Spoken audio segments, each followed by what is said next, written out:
پس نامقدر ہے اور وہ ہو رہا ہے. نہ ملتی ذلتیں ہرگز اگر ہم باخدا ہوتے، اور سدھر جاتی یہ حالت اگر محمد پر فدا ہوتے.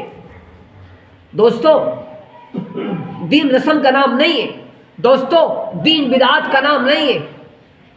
آج ہم نے رسموں کو گھسیٹ دیا، آج ہم نے رسموں کو داخل کر دیا، اور ہم کہتے ہیں جب کوئی شادی کا مرحلہ آتا ہے، بیاہ کا مرحلہ آتا ہے، اور اسی طریقے سے نکاح کا مرحلہ آتا ہے، اور اسی طریقے سے میت کا مرحلہ آتا ہے، یا ختنہ کرانے کا مرحلہ آتا ہے، یا بچوں کی مسلمانی کرانے کا مسئلہ آتا ہے، تو ہم کیا کرتے ہیں کہ اپنے باپ دادا کی پرمپراؤں کو داخل کر دیتے ہیں، اور ہم کہتے ہیں کہ نہیں، میں راجپوت ہوں، میں چوہان ہوں، میں رانگڑ ہوں، میں ملک ہوں، اور میں علوی ہوں، اور میں سیفی ہوں، میں چودھری ہوں، میرے باپ دادا کی پرمپرا یہ ہے. میرے دوستو سنو، کان کھول کر سنو. کفار مکہ بھی یہی جواب دیا کرتے تھے.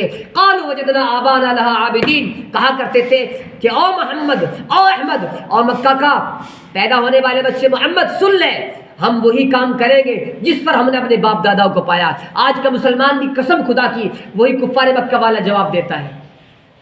دوستو سوچو، ہوش کے ناخن لو کہ ہم کتنی رسومات پہ عمل کرتے ہیں.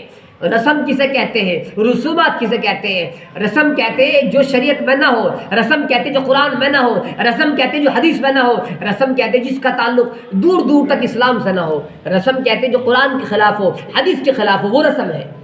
اور ہم بڑے شوق سے کرتے ہیں. آپ جانتے ہیں جس انڈیا میں آپ رہتے ہو، جس بھارت میں آپ رہتے ہو، چونکہ یہاں ہندو بھی رہتے ہیں، جینی بھی رہتے ہیں، بدھسٹ بھی رہتے ہیں، دراوڑ لوگ بھی رہتے ہیں، اور جین مت کو ماننے والے، بدھ مت کو ماننے والے بھی رہتے ہیں. تو ان کی پرمپرا ہمارے اندر ہے، ان کا کلچر ہمارے اندر ہے، ان کی رسومات ہمارے اندر ہے. کیا نہیں کرتے ہم؟ ہمارے نوجوان کڑا پہنتے ہیں. کو نوجوانوں کڑا کیا یہ محمد نے دیا ہے؟ کیا یہ قرآن نے دیا ہے؟ نہیں، یہ سراسر سکھوں کی رسم ہے. مسلمان لال دھاگا بندھواتا ہے، یہ سراسر غیر مسلموں کی رسمیں ہیں.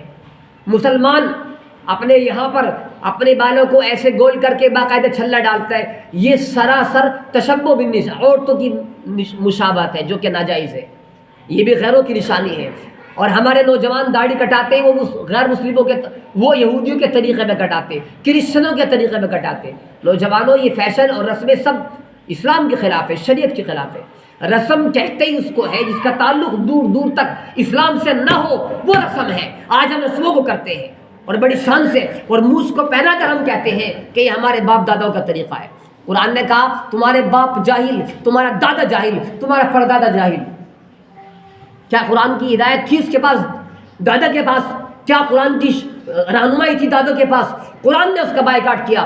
قرآن نے کہا وَلَا هُدًى وَلَا كِتَابٍ مُنِيرٍ، نہ ہدایت تھی، نہ ہدایت آسمانی تھی، نہ ان کے پاس کوئی واضح کتاب تھی. جس کتاب